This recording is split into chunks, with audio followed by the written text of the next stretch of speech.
Le grand dialogue. Le grand dialogue, l'émission des débats du studio Tamani sur votre radio. Le grand dialogue. Cohésion sociale au Mali, quels sont les défis? Le grand dialogue de ce soir pose le débat sur cette question.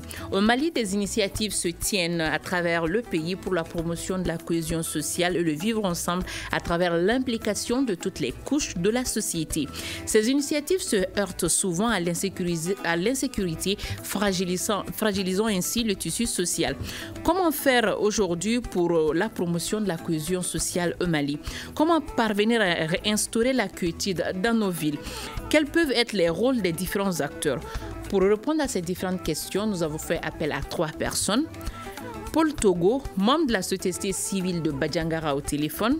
Fatal Moudou Traoré, membre de la CAFO de Gao et présidente des mouvements de résistance également au téléphone. Avec moi dans ce studio, Abdul Kassim Fomba de Think Peace. Je suis Mariam Meiga.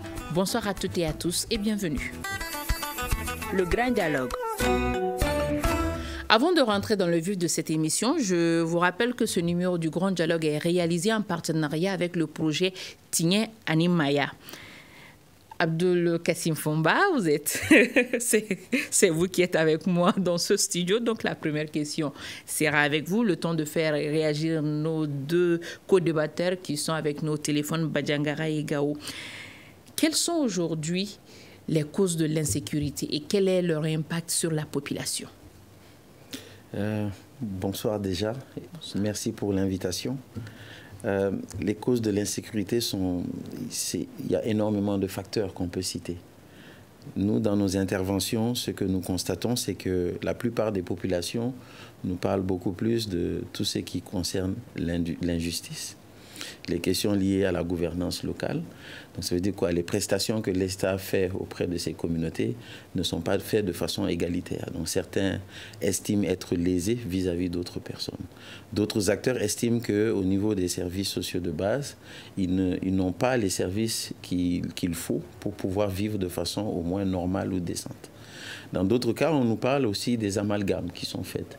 Parce qu'il y a des communautés qui peuvent être associées à tort, qui peuvent être associés soit à des rebelles, soit à des terroristes, etc. Donc ces amalgames-là, malheureusement, amènent forcément certaines exactions qui peuvent se faire au sein de la communauté ou même avec d'autres acteurs étatiques.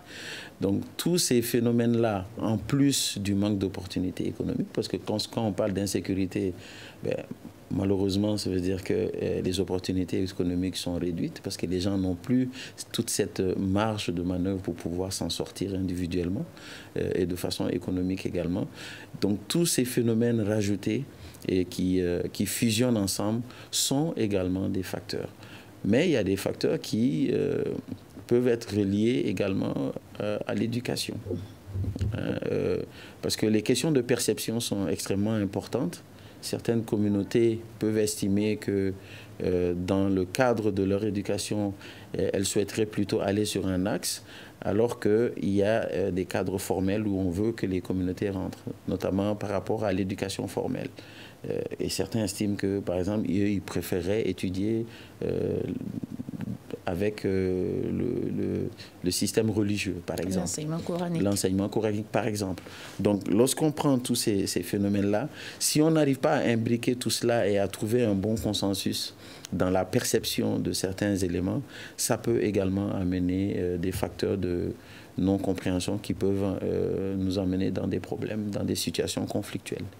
Et en plus, maintenant, de tout ce qu'il y a comme accords signés, par exemple, entre le gouvernement et les groupes armés, la difficulté dans leur mise en œuvre, des politiques qui sont adoptées au niveau national, qui se répercutent au niveau local, et le niveau local qui se plaint des décisions qui sont parachutées. Il y a énormément de choses qui concourent aujourd'hui à l'insécurité. Et là, j'en passe par rapport au cas d'extrémisme violent, le nouveau phénomène qui nous touche aujourd'hui, qui utilise toutes ces défaillances-là au niveau des communautés pour se nourrir et essayer de se développer au niveau des différentes communautés. Et bien entendu, des bandits en profitent aussi. Lorsqu'il y a l'insécurité, certains acteurs en profitent pour pouvoir pour eux-mêmes se faire un peu les poches. Et je ne parle pas aussi des trafics. Il y a énormément de choses. C'est pour vous dire que vraiment, il y a énormément de facteurs. Les trafics aujourd'hui se diversifient. Avant, on pouvait parler de trafic de drogue, de trafic d'armes. Maintenant, on nous parle de trafic d'organes, où les gens sont carrément dépecés, comme on dépece nos moutons. Et ils sont vendus, c'est-à-dire ils sont vendus. Est-ce que ces genres de trafics se font chez nous? Ah oui, ah oui. Les trafics se font ici, parce que les trafics de reins, de foie, ça existe ici. Donc, nous, on a mené une enquête avec une organisation sur les axes que les migrants prennent. Et on a compris qu'il y a certains axes de transit de certains migrants où aussi le migrant, on estime que peut-être qu'il ne peut pas, ou il pourrait peut-être pas faire tout le trajet dans certains endroits de transit qui sont peut-être pas sous contrôle de l'État forcément. Ben, on peut lui prendre un rein. On peut lui prendre un foie, parce que tout ça, ça coûte cher. Il y a des demandes qui sont là, et quand c'est conservé, c'est envoyé, c'est vendu. Donc aujourd'hui, il y a beaucoup de trafic qui se crée, et malheureusement, tout ça concourt, parce que c'est de l'argent facile pour certains, et le fait même d'être dans le circuit, c'est de l'argent, et aussi les checkpoints. Les gens se sont habitués à gérer des zones, à s'organiser. Bon, quand tu rentres dans ma zone, tu payes quelque chose. Donc tout ça, c'est de l'argent qui facile, entre guillemets, qui se crée dans certaines zones. Et tout ça concourt à l'insécurité. Donc c'est pour cela que j'ai dit que les facteurs sont énormes. On ne peut peut-être même pas être très exhaustif. Peut-être il y a des éléments qu'on ne maîtrise même pas, qui peuvent concourir également à tous ces phénomènes d'insécurité. Et les éléments qui encourent à ce phénomène d'insécurité, vous aurez le temps d'en développer, juste le temps de faire réagir notre premier co-débatteur au téléphone. Fatal Moudou Traoré, membre de la CAFO et présidente des mouvements de résistance. Vous êtes avec nous? Oui. Alors, aujourd'hui, quel est l'impact de l'insécurité sur les populations de Gao? Bonsoir tout le monde. Bonsoir. Donc, je pense que si vous parlez d'insécurité de la population de Gao, vraiment, c'est ça notre grand facteur. Puisque aujourd'hui, ce que nous vivons, c'est plus que l'insécurité. L'insécurité même, ça grandit de plus en plus et c'est là le grand problème du Nord même, surtout à Gao, où je vis, et c'est le problème de Gao que je connais très bien. Madame, vous pouvez parler un peu plus fort, on a un peu du mal à vous entendre. Vous pouvez parler un peu plus fort? D'accord. Ok. J'ai dit l'insécurité à Gao, ça s'agrandit vraiment. Puisque aujourd'hui, l'insécurité s'agrandit car on a le problème de l'or de Itahaka qui fait venir, on dirait que ça attire tout le monde vers nous. Si je vous suis, Ntaka, c'est une zone minière dans la région de Gao. De Gao. C'est une zone minière de Gao. Ça, c'est un problème à part. Et en quoi cette zone minière contribue à instaurer l'insécurité dans la ville? Car il y a toutes sortes de personnes qui viennent de tous les côtés. Le Mali est très vaste. Le Mali est très vaste et il y a des portes de rentrée partout. On ne peut même pas gérer. On ne peut pas porter une sécurité totale sur ces portes d'entrée. Okay. Donc, toutes sortes de personnes viennent. Et il y a le trafic d'armes, de stupéfiants, qui fait agrandir l'insécurité. Et maintenant, c'est chacun pour soi. Il y a un conflit d'intérêt. Pas un conflit d'autre chose, mais un conflit d'intérêt. Le conflit d'intérêt, c'est ce qui provoque les braquages, les tueries, les vols en main armée. Et le grand problème même, c'est que tout le monde est armé. Les armes circulent trop. C'est ce qui agrandit l'insécurité. Merci beaucoup, Fatal Moudou. Allez-y. Oui. Allez-y. Terminez. J'ai dit, tant qu'il n'y aura pas de DDR dont on parle chaque fois pour désarmer tous les mouvements. Le DDR, le processus de démobilisation, désarmement et réinsertion du gouvernement. OK. Oui. On ne peut pas être en paix. Tout le monde est armé. On ne sait pas qui est qui. Il y a le chômage aussi qui développe encore l'insécurité. Quelqu'un qui chôme, qui a une arme, il fait un jour sans avoir quelque chose, 2 jours. Mais la personne là, qu'est-ce qu'il va faire? Il va se nourrir par son arme. Il va faire des braquages, des vols, ainsi de suite. Et que sa force maintenant, c'est l'arme qu'il a. C'est ce qui nous fatigue beaucoup. Il y a trop de chômeurs. Le chômage, ça a grandi de jour en jour. Vraiment, c'est ce qui nous fatigue beaucoup aujourd'hui. Alors, Fatal Moudou, gardez la ligne, le temps de faire réagir notre autre co-débatteur qui en quitte le nord cette fois-ci pour aller au centre du pays, précisément dans la région de Badjangara, où Paul Togo de la société civile participe à cette émission. Paul Togo, vous venez d'entendre Mme Traoré dire qu'à Gao, l'insécurité a pour nom les vols, les assassinats ciblés, les braquages. Quelle est la situation donc à Badjangara? Madame, merci beaucoup. Madame, l'autre dame, elle se nomme Fatal Moudou Traoré. On l'entend pas très bien. On n'a pas beaucoup entendu, mais vous, on vous entend bien, quoi. D'accord. J'espère que Fatal Moudou vous entend et qu'elle va mieux s'appliquer pour sa prochaine intervention. Oui, sinon, je ne l'ai pas beaucoup entendu. Le premier, je l'ai bien entendu. Mais elle, c'était vraiment... Donc, je résume ce qu'elle vient de dire pour vous. Il y a le problème d'insécurité à Gao. L'insécurité a pour nom les assassinats ciblés, les braquages. Il y a également le problème de la mine de Ntaka, la mine d'or de Ntaka qui contribue également à l'insécurité. Il y a le chômage des jeunes également. Et elle parle également du processus de DDR mise en œuvre par le gouvernement et les groupes armés, le DDR, le processus de démobilisation, désarmement et réinsertion, qui, si ce n'est pas fait, l'insécurité ne pourra pas se régler. Et à Badjangara, quelle est donc la situation? Et voilà, nous ne vivons pas les mêmes faits, les mêmes circonstances, les mêmes événements. Mais c'est, à part que c'est vrai que sur la LN15, entre Sévaré, Mopti, Badjangara, Bankas et Koro, c'est terrible. C'est terrible. Entre Bankas et Badjangara, vous pouvez avoir des carcasses de au moins de 20 véhicules à un pont. 20 véhicules carcasses. Donc, ils ont tout a été brûlé. Il ne reste que la ferraille. Bon, c'est la carcasse, c'est bien ça. Maintenant, dans les villes, Badjangara, on sent moins l'insécurité, mais les gens ont quand même la peur au ventre parce qu'à 5 km de là, vers Dukombo, vers Kassa à l'ouest, là, il y a des attaques sporadiques. Bon, les attaques qui se faisaient avant, quand même, ont un peu diminué. Et les cibles aujourd'hui, c'est plutôt, malheureusement, nos forces de sécurité et de défense qui sont là pour nous défendre.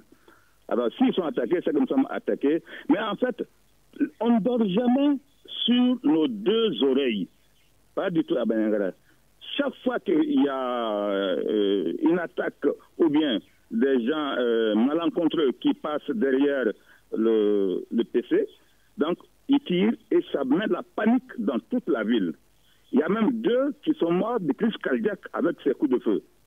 Donc chez nous aussi c'est sérieux, c'est très sérieux, malgré la calmie. Et les gens ne voyagent plus, hein.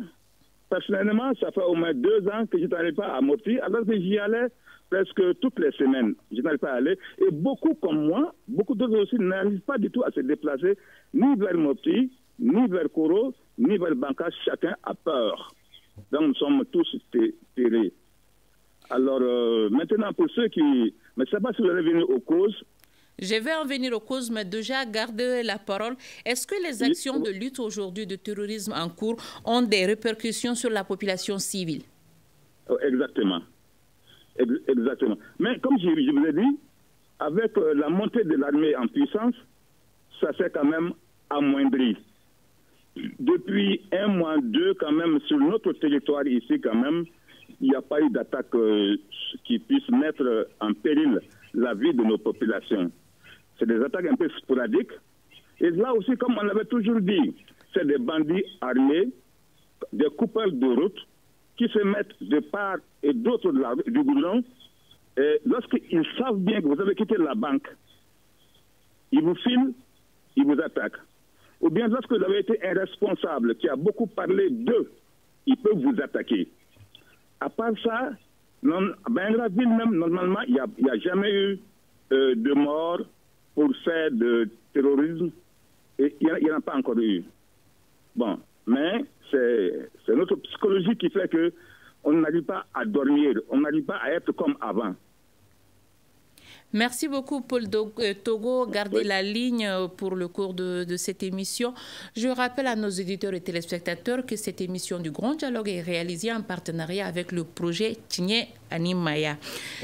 Monsieur Fomba, vous venez d'entendre Togo tout à l'heure qui dit que les gens dorment d'un seul œil à Badiangara. Qu'est-ce qui amène aujourd'hui ce manque de quiétude dans nos communautés? Certes, l'insécurité est là. Est-ce que c'est le seul facteur? Bon, je les remercie beaucoup. Je pense que Madame Traoré et Monsieur Togo, je pense qu'ils ont bien brossé la situation locale.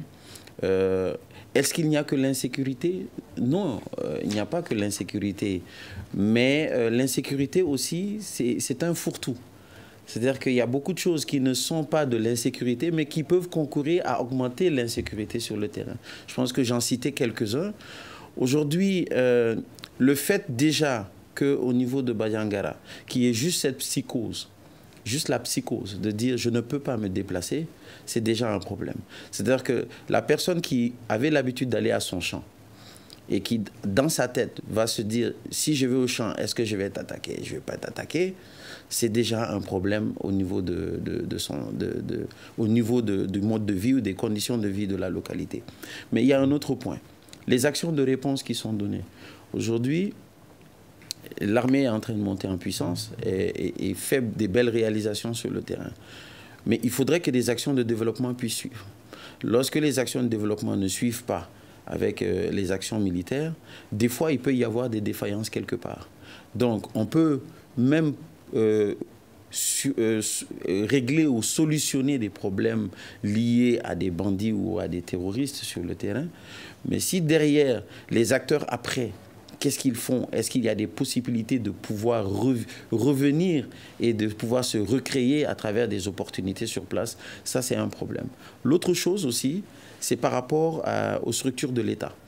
Il y a des endroits où, malheureusement, l'État n'est pas forcément présent. Là, on parle d'État, on parle de la présence de l'administration. Donc, lorsque l'administration n'est pas présente et que le citoyen a besoin de documents administratifs, par exemple, qu'est-ce qu'il doit faire? Il n'en a pas sur place. Il doit trouver le moyen de se déplacer à des kilomètres. Ça aussi, c'est un problème. Donc aujourd'hui, la situation d'aujourd'hui, c'est assez complexe. C'est même très complexe. C'est même pas assez, c'est très complexe. Et le fait que cette complexité nous ramène beaucoup de situations qui s'imbriquent et qui amènent ce déséquilibre au niveau des communautés, amène les membres des communautés malheureusement à avoir cette psychose de ne pas forcément pouvoir en sortir. Je pense que Mme Traoré à un moment donné a souligné l'aspect économique, j'avais souligné ça, mais ça c'est un besoin qui est vraiment là. C'est-à-dire qu'à un moment donné, on peut bien parler de tout, mais après quand on a faim, qu'est-ce qu'on fait? Et lorsqu'on a faim, ça peut nous amener beaucoup de choses. Hein. C'est-à-dire que lorsque la situation même sécuritaire est stabilisée et que jusqu'à présent, on n'arrive pas à trouver des actions de développement pour dynamiser une communauté, ben, on amène les membres de la communauté à chercher des alternatives pour vivre. Hein. Nous, on intervient dans des localités, on intervient même à Badiangara parce qu'on travaille beaucoup avec nos jeunes de Badiangara. Mais lorsque on intervient dans des localités où les différentes opportunités ne sont pas... Le cadre ne s'y est pas pour pouvoir se développer économiquement, ça crée vraiment des problèmes. Et là, j'avais souligné l'aspect de l'injustice aussi, et ça aussi c'est un problème. Aujourd'hui même, on avait une réunion ce matin. On a un de nos acteurs qu'on avait envoyé pour faire un suivi dans certaines localités, notamment vers Tombouctou, au niveau de Ber. Et il nous est revenu que certains acteurs qui sont sur place nous disent, écoutez, on veut bien que l'État revienne. Et ça, c'est une volonté qu'on constate. Hein. Il ne faut pas que les gens se leurrent. Il y a des communautés qui, oui, vivent avec ces groupes ou certains groupes, mais ces communautés ont envie que l'État revienne. Mais aujourd'hui, en termes de services, il nous remontait que ces acteurs disent on veut que l'État vienne, mais on ne veut pas le mode de justice qui était appliqué avant, où on donnait la priorité à certains acteurs vis-à-vis d'autres acteurs. Donc il faudrait qu'aujourd'hui, nous aussi, notre État, on se réinvente. Et je suis content qu'on soit dans des situations de relecture des documents fondamentaux ou de rédaction des documents fondamentaux. Je pense que c'est une occasion de se réinventer en tenant compte de nos réalités, de nos contextes aujourd'hui. Et cela va nous permettre peut-être de pouvoir évoluer positivement et de pouvoir se sentir à l'aise dans le mode de fonctionnement et l'évolution de nos sociétés. Fatal Modou Traoré, vous venez d'entendre vos deux co-débatteurs. Quelles sont aujourd'hui les conséquences de ce manque de quiétude au sein des communautés à Gao? Les conséquences de ce manque de quiétude sur les populations de Gao, le fait que l'insécurité est là, quelle est la répercussion de cette insécurité-là sur les populations? Bon, l'insécurité, ça s'améliore, car aujourd'hui, le problème qu'on vit, on ne sait pas si le gouvernement est au courant ou pas. Quel est ce problème-là? Si dans notre propre pays, le Mali, qu'on a toujours crié, on a toujours aimé, on n'aura pas un pays comme notre pays, le Mali. Mais aujourd'hui, on est carrément coupé du pays. On ne peut pas dépasser Homboli pour aller à Douanga. Rien ne rentre, rien ne sort. Nous sommes enclavés, nous sommes dans une situation très, très, très critique. Tout est cher, puisque rien ne sort rien. Le peu qui se trouve à Gao, si ça finit, qu'est-ce qu'on va faire? Et au même moment à Gao, on parle également des déplacés internes. Juste après l'attaque de Tessid la semaine dernière, on a annoncé également des déplacés... Même aujourd'hui, il y a des déplacés qui viennent. Ça ne fait qu'empirer le problème. Ça ne fait qu'empirer l'insécurité. Puisque ces déplacés-là qui viennent, s'ils n'ont rien, qu'est-ce qu'ils vont faire? Ils vont tomber sur la population qu'ils ont trouvée sur place. Et comment se fait leur prise en charge? Ces personnes-là sont prises en charge comment? Bon, par les ONG, tu ne peux pas les suivre chaque fois. Les ONG, ils vont vers eux, peut-être 1 mois, 2 mois, ils font le suivi après, sans aide. Qu'est-ce qu'ils vont devenir? Parce que c'est pas Tessid seulement, il y a Ouattaguna, il y a Ansongo, il y a Tessid, il y a Talaté, il y a même Meneka, hein? Il y a Djebok. Ils sont tous là, trouvant que nous-mêmes, on vit dans une situation critique, car les gens de Gao, vraiment, on n'a qu'à se dire la vérité. Il y a une famine même à Gao. Une famine, c'est-à-dire, est-ce qu'il y a une rupture de nourriture dans la zone? Il y a, bon, même s'il y a de nourriture, si tu n'as pas les moyens, tu ne peux pas vivre. Hein? Quelque chose que tu achetais à 500 francs, et aujourd'hui, tu vas le demander, on te dit 1500, trouvant que toi, dans la journée, tu ne peux avoir que 5 francs. Alors comment tu vas l'acheter? Merci beaucoup, Fatal. Si ton prix de condiment dans la journée fait 1000 francs et que tu vas au marché, tout ce que tu demandes, c'est le groupe. c'est vraiment critique. Hein.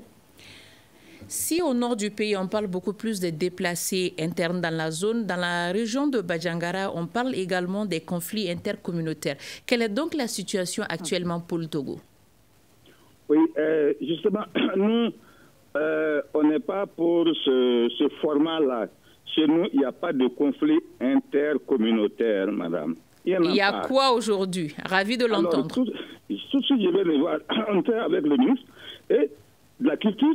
On lui a dit qu'à Banyangara, tout couleur, Peul, Dogon, Bambara, Sénoufo, Soraï, tous, nous sommes des habitants de Banyangara. Il n'y a rien entre nous. Nous vivons en symbiose, en harmonie, le respect des uns et des autres. Moi, je trouve que c'est l'extérieur qui est en train de monter tout cela, quoi. Et quel qualificatif donner aux conflits qui se sont déroulés tout récemment dans la zone de Bankas? Alors, pour Bankas, vous le savez quand même, c'est que ce qui s'est passé, c'est que des autochtones ont dû rapporter des faits des bandits, des djihadistes, hein, des bandits armés à l'armée. Et l'armée est partie là-bas, elle a fait son rôle, elle a fait sa tâche. Et donc, lorsque l'armée a quitté, eux-mêmes, ils ont fait des délégations, là, des délégations pas djihadistes, disons, de terroristes qui étaient là. Ils sont venus dans les villages, ils ont dit au chef des villages, bon, tu nous as trahis. Tu avais promis que tu allais te taire sur tous nos mouvements, tous nos actes. Et aujourd'hui, vous êtes partis nous dénoncer à l'armée. Et voilà ce qui s'est passé. On a pris certains de nos hommes. Donc, ils les ont mis un peu loin du village, quelques 6 kilomètres, dans un parc. Et après, ils ont donné une sentence. C'est comme ça qu'ils ont mitraillé tout ce que vous avez entendu. En brousse, hein. Donc ça, vous voyez quand même, ça c'est pas un conflit. Paul Togo, comment vivent aujourd'hui ces communautés-là? Que vous dites? Comment vivent aujourd'hui ces communautés? Mais on sera obligé de nous entendre. On sera obligé de vivre ensemble. On sera obligé d'aller à la résilience. Et la résilience, elle se fera. On ne peut pas mourir comme ça. Il faudrait que nous, quand même, avant de mourir, qu'on se débatte. C'est sûr que des solutions sont en train d'être envisagées en concertation, comme tout le monde le veut. Pour les solutions, nous allons en parler tout à l'heure. Pour le volet solution, Monsieur Togo, pour le volet solution, nous allons en parler. Juste le temps de faire passer un micro-trottoir réalisé dans la région de Ségou par notre correspondant Mohamed Sissé, qui parle des pistes pour la promotion de la cohésion sociale. Nous l'écoutons. Très bien, je vous attends. Bon, moi je pense personnellement, en première position d'abord, il faut supprimer les réseaux sociaux violents. Il y a des gens qui sont très violents sur les réseaux sociaux. Ils incitent les gens à la haine, à la xénophobie. Ça, ce n'est pas bon. Ils sont à l'intérieur du Mali comme ils sont à l'extérieur. Aux États-Unis, en France, on les voit en longueur de journée. Ils s'agitent, ils insultent les pères et mères des gens. Ça, ce n'est pas bon. La deuxième condition, il faut instaurer un dialogue entre tous les fils du pays, qu'ils soient Peul, Maraka, Bozo, Sarakole ou autres là. Il faut instaurer les dialogues. Qu'ils soient d'autres religions ou n'importe quoi, il faut instaurer les dialogues entre nous. Parce qu'on est tous fils de ces pays. Moi, je pense que c'est dans ces conditions qu'on pourra s'en sortir.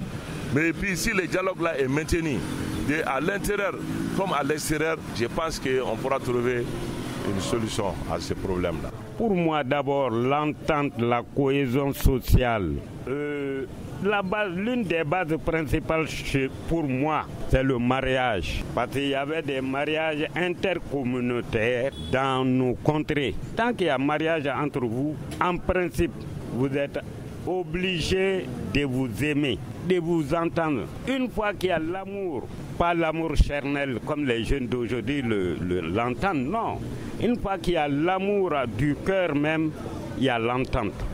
Quand vous vous aimez, vous vous entendrez. Mais aujourd'hui, il n'y a pas cet amour. La poursuite du bien matériel a détruit le moral. Une fois qu'il n'y a pas de moral, il n'y a pas d'amour. Une fois qu'il n'y a pas de moral, il n'y a pas d'entente.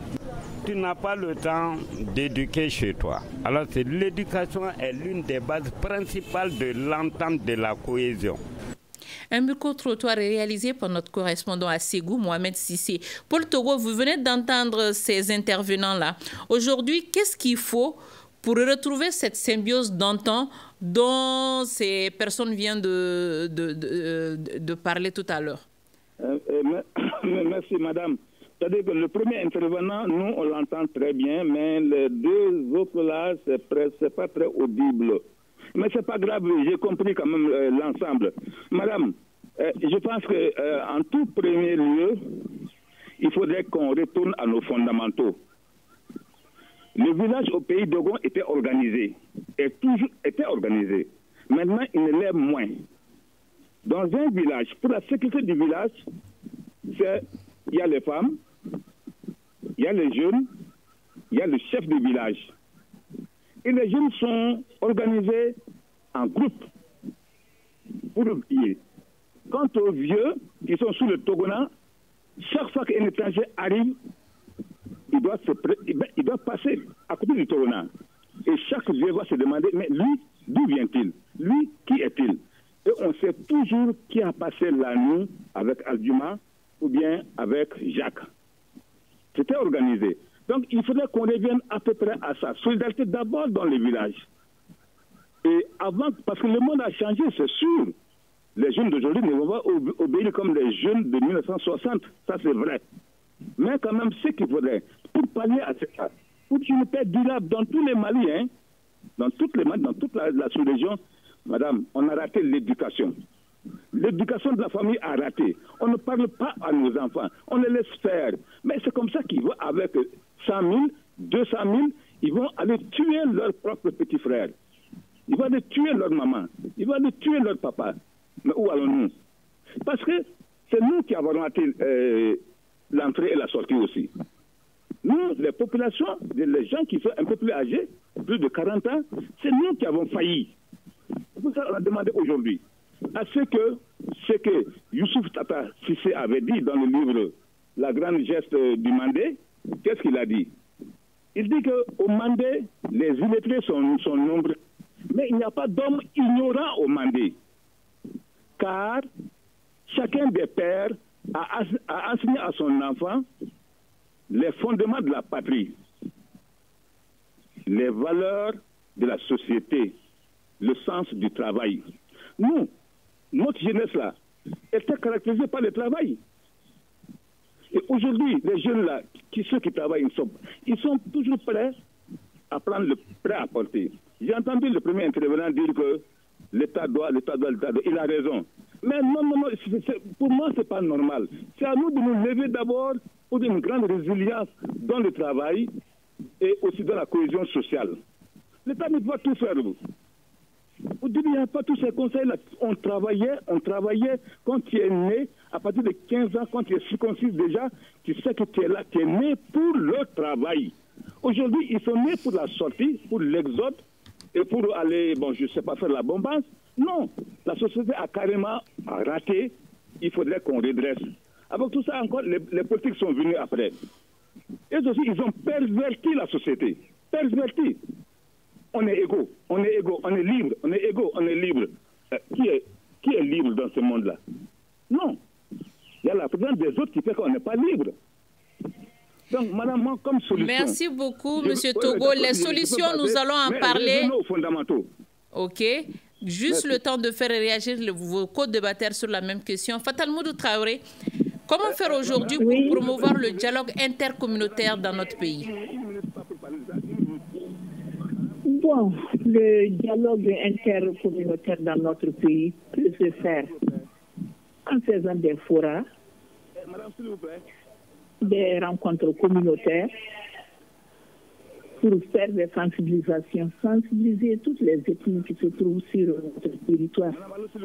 Pas dans le nord seulement. Puisque le problème maintenant, ça dépasse le nord. Avant, on disait la guerre mine de Coranfé, ou je ne sais pas comment les Bambara disent. La guerre qui se passe au nord du pays, le conflit qui se passe au nord du pays. Les Bambara disent Coranfé ou Coranfé. Le Coran, c'est le nord. Ce n'est plus au nord seulement, c'est au centre, au sud, c'est partout. Donc vraiment, on doit faire des caravanes et chercher à créer. Mais est-ce que depuis le début de cette situation aujourd'hui, il n'y a pas eu assez de caravanes, assez de forats organisés pour ces dialogues intercommunautaires? Est-ce que c'est la seule issue aujourd'hui? N'y a-t-il pas lieu d'explorer d'autres solutions? Bon, la solution en est que si on parle de caravanes par exemple, c'est pas il y a plusieurs ethnies dans notre région. Il y a des Peuls, il y a des Tamasheks, il y a des Arabes. Il faut les faire venir ensemble. Faire les caravanes ensemble, ça peut créer une entente. Ça va donner de l'amour à chacun d'entre nous. Quand les gens vivent ensemble, marchent ensemble, s'ils arrivent à causer ensemble, ça va donner de l'amour. Donc maintenant, il y a une grande méfiance entre les gens. C'est là le grand problème. La méfiance, là, c'est la méfiance qu'il faut lutter d'abord pour qu'il y ait une paix, une cohésion sociale. Et peut-être ça peut même diminuer les trucs. Mais est-ce que si à Gao, par exemple, Mme Traoré, si à Gao, la société civile organisait des initiatives locales, ne peuvent pas être une solution au lieu d'attendre l'organisation avec des partenaires, des forats ou des rencontres?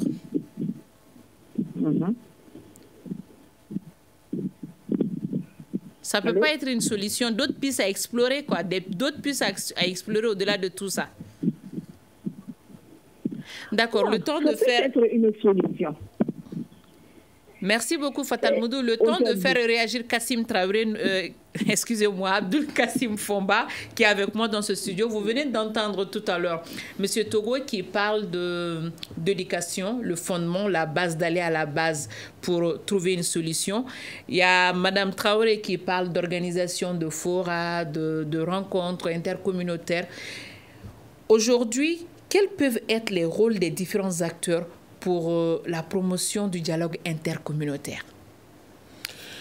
C'est une excellente question et ce qui est intéressant, c'est que, bon, je ne vois pas les autres auditeurs, mais j'ai l'impression que peut-être il y a peut-être un décalage générationnel aussi. Et il a parfaitement raison, M. Togo, en parlant d'éducation. C'est un point qui est extrêmement important. Nous, on évalue la chose sur 3 angles. Qu'on appelle le PJD. Le premier angle pour nous, c'est la question de perception. Il ne faudrait pas que chacun des acteurs pense que ce que l'on pense, c'est ça qui va régler le problème. Parce que tout acteur qui est sur le terrain a une perception et une analyse de la situation. Lorsqu'on ne tient pas compte de cela, on risque de mettre et de forcer les gens à rentrer dans un système où d'autres gens ne vont pas se sentir à l'aise. Donc, cette question de perception doit être débattue. Le retour aux valeurs, ça me rappelle les discussions que j'ai avec un oncle, le petit frère à mon papa. Tous les samedis, on a des discussions très, très intéressantes. Et ça me rappelle ce que M. Togo dit. Et il insiste beaucoup sur l'éducation, et je suis parfaitement d'accord avec lui. Mais je me dis qu'aujourd'hui, le jeune d'aujourd'hui, ce n'est pas le jeune des années 60. Ce n'est pas le jeune de l'indépendance. Et je le taquine souvent à mon oncle, je lui dis, nous sommes des Maliens, vous êtes des Soudanais. Et la différence, c'est quoi? C'est que vous avez vécu la colonisation. Donc, au niveau, peut-être, vous, de votre perception, vous avez peut-être un complexe devant certaines personnes. Nous, on n'a plus ce complexe-là parce qu'on les a côtoyés. Donc, aujourd'hui, je pense qu'il faut faire un mix. Il faut trouver le moyen de pouvoir ressortir les perceptions que nous avons de la situation aujourd'hui, notre analyse de la situation, et essayer de trouver un juste milieu pour le mixer avec ce que M. Togo appelle les fondamentaux. Les fondamentaux, il faut y travailler parce que l'éducation est la base. Oui, ça c'est une réalité. Mais quel type d'éducation aujourd'hui? Aujourd'hui, nous avons la possibilité de nous informer partout. Il y a les réseaux sociaux. On ne peut pas faire fi de cela. Que l'on fasse Tout ce que l'on veut, les jeunes sont sur les réseaux sociaux. Il n'y aura aucune loi qui va les empêcher aujourd'hui de pouvoir leur dire « Arrêtez de regarder les réseaux sociaux ».